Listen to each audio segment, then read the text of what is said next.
안녕하세요, 시청자 여러분. 우리가 일상생활에서 부동산을 매매하거나 분양을 받을 경우가 있습니다. 이럴 때 매매 계약서나 분양 계약서를 작성할 수가 있는데요. 계약금도 입금을 하겠죠. 그런데 부득이하게 이 계약을 해지하는 경우가 있습니다. 그럼 이 해지하는 방법과 계약금을 돌려받는 방법이 있을 텐데요. 특히 가계약을 했을 때 이 가계약에 대한 계약 해지하고 가계약금을 돌려받는 방법은 어떠한 것들이 있는지 살펴보도록 하겠습니다.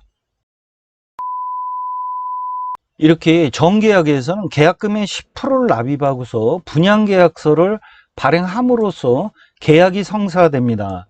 이 계약 시점에서 어떠한 경우에는 수분양자가 계약을 파기하고 싶은 경우가 있습니다. 부득이 내가 이 분양계약을 해지하고 싶은 경우가 있습니다. 그럴 경우에는 계약을 해지하고서 계약금을 돌려봐야 되는데요. 일반적으로 부동산 매매계약 해지는 매도자는 계약금의 100 상환을 해야 되고요. 매수자는 계약금을 포기하면 가능합니다. 보통 상가가 되었든 오피스텔이 되었든 아파트도 마찬가지입니다. 이렇게 분양을 받았을 때는 중도금 납부 전까지는 앞서 걸었던 계약금이 10%를 위약금으로 대체가 됩니다. 그래서 이 계약금 10%를 포기하는 걸로 해서 임의 해제가 가능합니다. 그래서 해제함으로써 계약금을 돌려받을 수가 있는데요. 여기서 주의하셔야 될 게 바로 중도금이 납입된 이후에는 원칙적으로 임의 해제가 불가능합니다. 그렇다면 어떠한 경우에 임의 해제가 가능할까요? 내 일방이 아니라 쌍방이 합의를 해야 됩니다. 시행사뿐만 아니라 시공사도 있었죠. 그렇게 사자가 합의가 돼야 됩니다. 이렇게 당사자가 합의가 되더라도 이 계약금 10%하고 중도금 대출이 일어났으니까 이 이자 부분에 대해서는 납부를 해야지 가능합니다. 그렇지만 이 합의가 이루어지지 않는다면 계약 해제가 불가능하다는 것도 꼭 잊지 마시기 바랍니다. 이 분양 계약서에 계약의 해제에 대해서 자세하게 기술이 되어 있습니다. 보통 분양 계약을 할 때 매매 계약도 마찬가지지만 이 해제에 대해서는 처음부터 그렇게 신경을 쓰지 않기 때문에 보이지 않을 부분인지 이 조항들이 자세하게 기록이 되어 있습니다. 우리가 일상생활에서 계약을 하고 해제하는 경우가 있는데 참고해서 이런 부분을 한번 살펴보는 것도 좋을 것 같습니다. 여기서 그 해제의 효과하고 원상회복 의무라고 있고요. 550조에는 해지의 효과라고 했습니다. 그리고 해약금이 있는데요.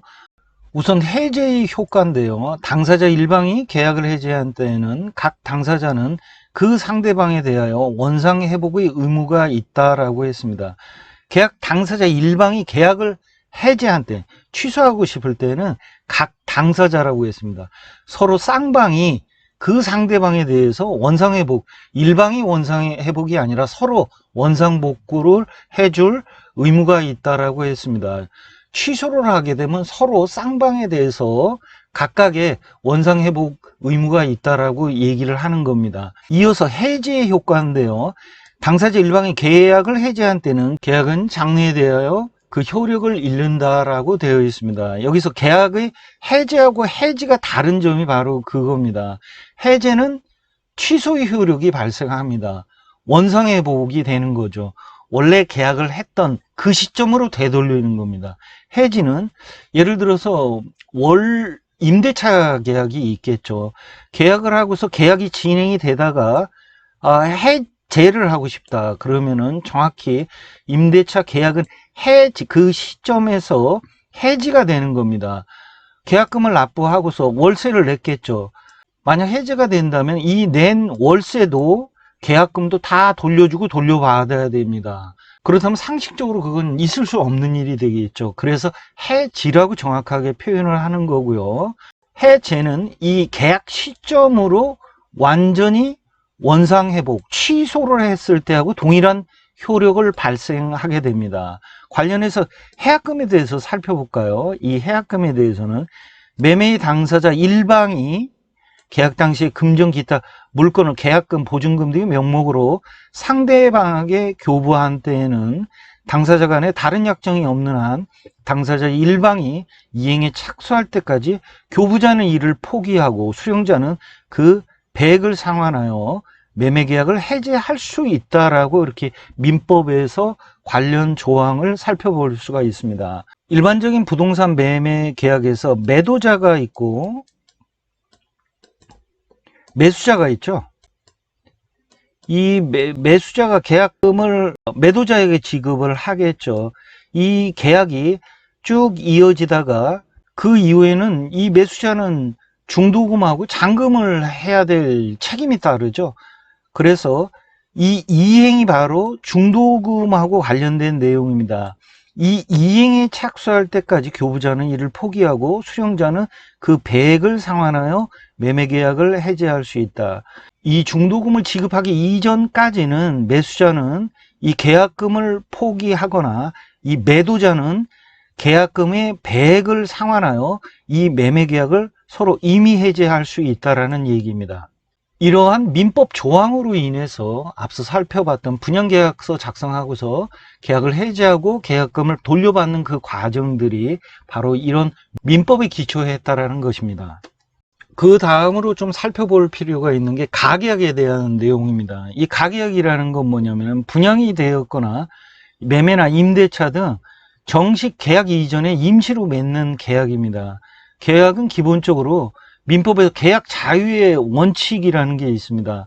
당사자 중 한 명이 내용을 정하고 원하는 상대방과 정해둔 내용에 따라서 자유롭게 체결하면 계약이 성립된다는 원칙입니다. 이러한 계약 자유 원칙에 따라서 이거를 근거로 해서 구두가 되었든 서면이 되었든 계약금 지급 여부와도 상관없이 계약 당사자 간의 의사 합치로서 계약이 성립된다는 주의인데요.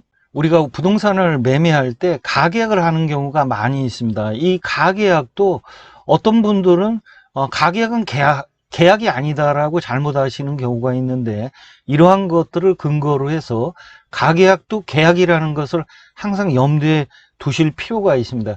단지 이 가계약이 계약이 되기 위해서는 몇 가지 효력을 갖춰야 되는데요. 이 가계약과 관련해서는 민법에 특별한 조항이 없습니다. 그래서 대법원 판례를 인용을 하게 되는데요. 가장 대표적인 판례가 대법 2005-299594입니다. 이 계약서에 잔금 지불 시기가 기재되지 않았고 후에 본 계약서가 작성되지 않았더라도 계약서 작성 당시 매매계약의 중요 사항인 매매 목적물과 매매 대금 등이 특정되고 중도금 지불 방법에 관한 합의가 있었으므로 원고 피고 사이에 이 사건 부동산에 관한 매매계약은 성립되었다라고 판시를 했습니다. 결국 이 말은 무슨 얘기냐면 매매 목적물, 그 특정한 위치 소재지에 있는 부동산을 얘기합니다. 그리고 매매대금, 중도금 지불 방법 등 매매에 있어서 중요 부분이 협의되었다면 계약서 작성 유무에 상관없이 계약은 성립된다라고 했습니다. 그래서 한마디로 정리를 하자면은 절차를 거쳐서 가계약은 했지만 정식 계약을 하지 않았을 때는 특별한 약정을, 이 특별한 약정이 바로 이 윗부분에 해당되는 얘기입니다. 매매 목적물, 매매대금, 중도금 지불 방법 등에 대한 협의, 이러한 특별한 약정을 두지 않았다면 가계약은 해지가 가능하고 가계약금은 반환받을 수가 있습니다. 이렇게 일방이 계약을 파기한 경우에 매수인이라면 계약금을 포기하는 거고요. 매도인이라면 배액배상을 해서 해지가 가능합니다. 만약 이게 싫다, 불복하는 경우에는 손해배상 청구 소송을 진행할 수가 있습니다. 이 가계약이 계약으로서 효력이 발생하려면은 앞서 살펴본 구체적인 합의가 있는 경우가 있고요. 가계약서가 있는 경우입니다. 그리고 증빙자료, 계약서 작성이라든지 녹취, 문자, 요즘은 SNS를 통해서도 뭐 카톡이라든지 이런 증빙할 수 있는 자료가 있다라면은 가계약도 계약으로 성립할 수가 있습니다. 지금까지 살펴본 것처럼 가계약도 계약의 효력이 발생할 수가 있다는 거 유념하시고요. 보통 두 가지로 나눠볼 수가 있습니다. 첫 번째가 계약서를 작성하지 않고 계약 계약금만 입금하는 경우입니다. 만약 그러한 경우에는 이러한 효력이 발생하는 조건들을 갖춘다면은 가계약이 계약이 되기 때문에 수분양자 입장에서는 좀 불리할 수가 있겠죠. 이러한 조건들이 있는지 맞는지 확인을 해 보시고 계약을 해지할 수 있는지 살펴보시면 될 것 같고요. 두 번째가 계약서를 작성하고 계약금 10%가 아니라 그 중에 일부를 입금한 경우에 해당이 될 수가 있는데요. 정식 계약서를 다 작성을 했습니다. 이 계약서에는 분명히 매매 목적물도 들어가 있고요. 분양대금, 중도금, 잔금 조건하고 지불 시기까지 구체적으로 합의가 됐고 작성까지 된 경우이기 때문에 계약의 효력이 발생합니다. 계약금이 10%가 아니라 계약금이 일부라도 들어갔다라면 정상적인 계약이므로 계약금을 일방적으로 돌려받기는 어렵습니다. 그래서 이 계약금을 돌려받기 위해서는 앞서 살펴봤던 계약이 해제하고 계약금을 돌려받는 방법에 준해서 해야 됩니다. 지금까지 시청해 주셔서 감사드리고요. 제 영상이 마음에 드셨다면 구독과 좋아요, 알림 설정도 부탁드리겠습니다. 감사합니다.